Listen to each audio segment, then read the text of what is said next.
अगर आपका बच्चा स्क्रीन यानी कि टीवी या मोबाइल ज़्यादा देखता था, उसकी वजह से उसमें ऑटिज़्म के सिम्टम्स आ गए हैं और ऑटिज़्म हो गया है, तो पेरेंट्स ये गलतियां ना करें। आज मैं आपको बताने वाली हूँ, अगर आप ये गलतियां करेंगे तो आपके बच्चे का वर्चुअल ऑटिज़्म क्लासिक ऑटिज़्म में बदल जाएगा। तो आपको ये गलतियां नहीं करना है। ऐसी 10 गलतियां मैं आपको बताऊंगी जो कि आपको बिल्कुल भी नहीं करना है। देखिए पेरेंट्स, सबसे पहले आप एक्सेप्ट करिए कि हाँ, आपके बच्चे में प्रॉब्लम हो गई है स्क्रीन की वजह से और आपके बच्चे को वर्चुअल ऑटिज़्म हो गया है। आप ये चीज़ एक्सेप्ट कर लीजिए। ज़्यादातर क्या होता है कि बच्चे की मदर तो एक्सेप्ट कर लेती है, पर फादर यही बोलता है कि इसको कुछ नहीं है। फादर यही बोलता है कि इसको कोई प्रॉब्लम नहीं है, ये तुम्हारा वहम है, क्योंकि फादर को इतना पता नहीं चलता है कि इसमें ऑटिज़्म के सिम्टम्स आ गए हैं। क्योंकि फादर ऑफिस में रहता है तो उसको पता नहीं रहता कि कैसे क्या बच्चे का बिहेवियर है या फिर बच्चे किस तरह से ग्रो करते हैं। उनको नहीं पता होता है कि जो हमारे बच्चे की एज है उस एज में बच्चे कितना प्रोग्रेस कर लेते हैं, उनको पता नहीं चलता। जबकि मदर और बच्चों के बीच में भी रहती है, खुद के बच्चों के साथ, तो मदर को अंदाज़ा हो जाता है कि मेरा बच्चा उसकी एज के बच्चों से काफ़ी पीछे चल रहा है और उसमें ये प्रॉब्लम आ रही है, और उसके एज के और बच्चे हैं वो एकदम सही हैं। सेकंड नंबर पे आता है कि आपको पता चल गया है कि स्क्रीन की वजह से ही बच्चे में वर्चुअल ऑटिज़्म हो गया है, तो आप स्क्रीन को एकदम जीरो कर दीजिए, स्क्रीन टाइम को। कोई पेरेंट्स ये गलती करते हैं कि वो स्क्रीन टाइम को पूरा जीरो नहीं करते हैं, थोड़ा थोड़ा दिखाते हैं। कई पेरेंट्स बोलते हैं कि हमारा बच्चा खाना खाता है सिर्फ तभी ही स्क्रीन देखता है, मोबाइल टीवी देखता है, अदरवाइज़ नहीं देखता है, बिना स्क्रीन देखे वो खाना ही नहीं खाता है। तो पेरेंट्स ये गलती आपको नहीं करना है।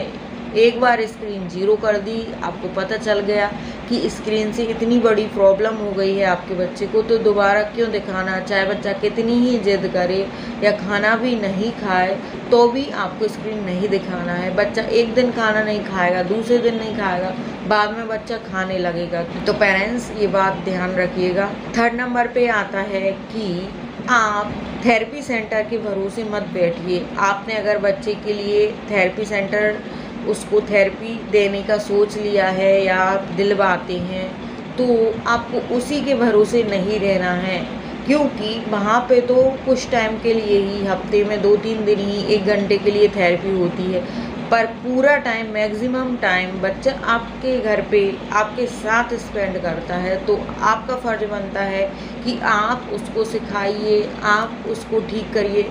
और थेरेपी सेंटर के भरोसे अगर आप बैठे रहेंगे तो आपको उतनी जल्दी रिज़ल्ट नहीं मिलेगा, और बच्चे का जो कीमती समय है, बच्चा शुरू के 7 साल तक ज़्यादा सीखता है, तो वो उसका कीमती समय चला जाएगा और वो उतना अच्छा सीख नहीं पाएगा।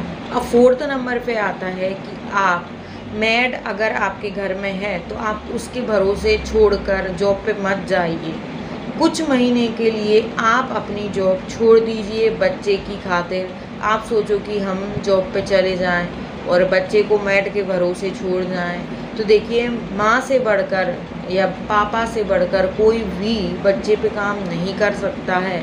आप सोचो कि मेड उसके साथ थेरेपी करेगी, उसके साथ टाइम स्पेंड करेगी, तो वो नहीं कर पाएगी, क्योंकि बच्चा स्क्रीन की जिद करेगा, रोएगा, तो कहीं ना कहीं वो उसको शांत करने के लिए स्क्रीन देने लगेगी। और उनको, मेड लोगों को आइडिया नहीं होता है कि बच्चे को किस तरह से ट्रीट करना है। मेड लोगों को ये पता होता ही नहीं है कि वर्चुअल ऑटिज़्म के बच्चों को किस तरह से ट्रीट करना है, किस तरह से उनको सिखाना है, समझाना है और ठीक करना है। तो पेरेंट्स, अगर आप जॉब करते हैं तो जॉब छोड़ दीजिए।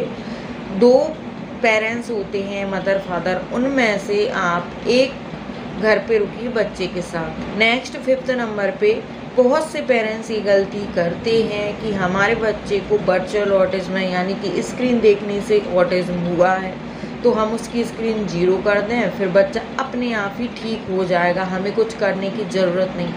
तो पेरेंट्स ये गलती मत करिए। अगर ये गलती आप करने बैठेंगे तो आपका बच्चा वर्चुअल ऑटिज़्म से क्लासिक ऑटिज़्म में कन्वर्ट हो जाएगा। तो आपको ये नहीं सोचना है कि बच्चा अपने आप ठीक हो जाएगा, क्योंकि उसने अपना कीमती समय स्क्रीन के आगे गंवाया है, तो अब वो पीछे चला गया है।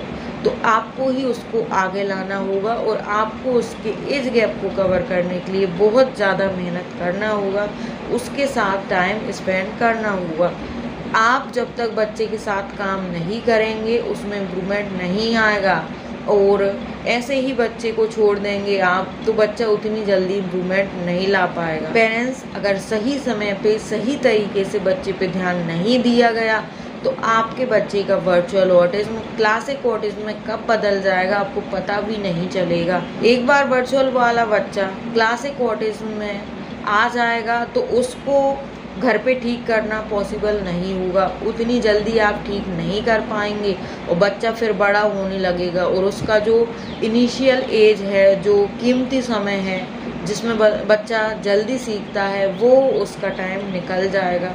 तो आपको ये गलती नहीं करना है। ये 7 नंबर पे आता है कि आप सोचो कि हम 1 महीने से बच्चे पे वर्क कर रहे हैं, 2 महीने से वर्क कर रहे हैं, कोई रिज़ल्ट ही नहीं मिल रहा है, ये सोच के आप हार के बैठ जाएंगे तो आपको कोई भी फ़ायदा नहीं होने वाला है।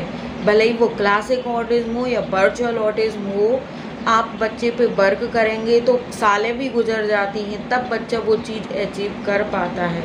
जैसे बच्चा दूसरे बच्चों को मारता है, मैं मेरी ही बेटी का एग्जांपल बताती हूँ। पहले वो बहुत बच्चों को मारती थी तो मैं उस पर वर्क तो करती थी, पर उसमें और चीज़ों में इम्प्रूवमेंट हो रहा था, जैसे स्पीच में इम्प्रूवमेंट हो रहा था, हाइपर एक्टिविटी में इम्प्रूवमेंट हो रहा था, और भी चीज़ों में इम्प्रूवमेंट हो रहा था। पर वो बच्चों को मारती थी, उस चीज़ में कोई इम्प्रूवमेंट नहीं आ रहा था। मैं उस पर वर्क करती थी तो भी फिर 8 महीने बाद उसमें इम्प्रूवमेंट उस चीज़ में आया, फिर उसने मारना छोड़ दिया। तो देखिए उस चीज़ में मुझे 8 महीने लगे, जबकि स्पीच धीरे धीरे उसकी 2-3 महीने में ही लैंग्वेज में कन्वर्ट होने लगी थी उसकी स्पीच। पर आपको सब्र रखना है, आपको ये नहीं सोचना है कि इतने महीने से वर्क कर रहे हैं अभी तक कोई रिज़ल्ट नहीं मिला है।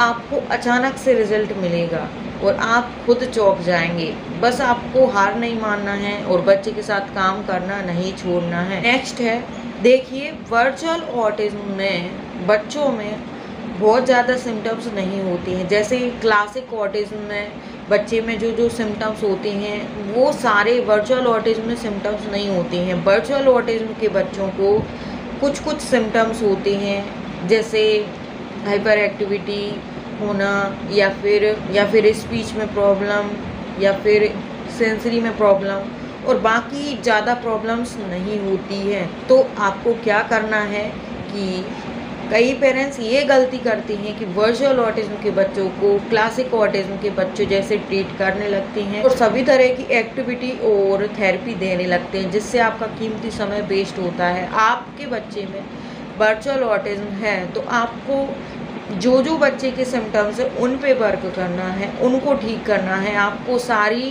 थेरेपी या एक्टिविटी करने की ज़रूरत नहीं है। जो जो प्रॉब्लम है वो आप बच्चे पे वर्क करिए। मैंने भी ऐसे ही किया था।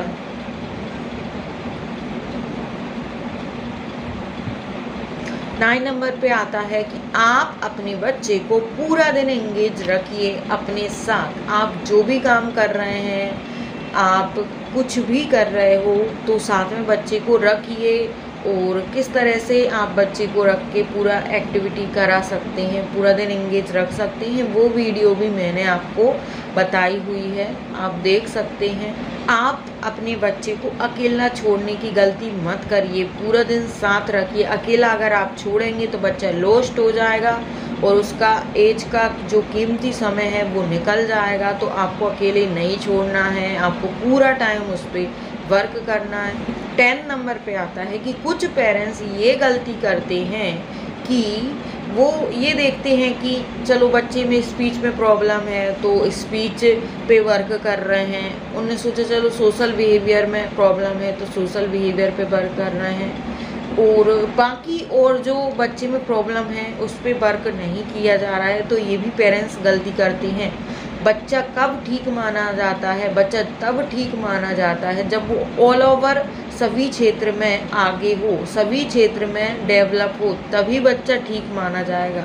अगर आपका बच्चा सोशल बिहेवियर में अच्छा हो गया, बोलने में अच्छा हो गया, पर पढ़ने लिखने में पीछे है, उसको ABCD नहीं आती है, कुछ लिखना भी नहीं आता है, 5 साल की एज हो गई, तो ये भी एक प्रॉब्लम है। तो आपको ये भी साथ में लेके चलना है, उसकी पढ़ाई लिखाई पे भी साथ में ध्यान देना है, उसके स्पीच पे भी देना है, सोशल बिहेवियर पे, सेंसरी प्रॉब्लम और बिहेवियर पे, सब क्षेत्र में बच्चे पे एक साथ वर्क करना है। मैंने भी ऐसे ही किया था, तभी आपका बच्चा रिकवर माना जाएगा।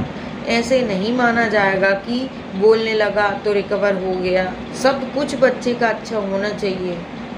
तो पेरेंट्स, आई होप कि आप ये गलतियाँ नहीं करेंगे।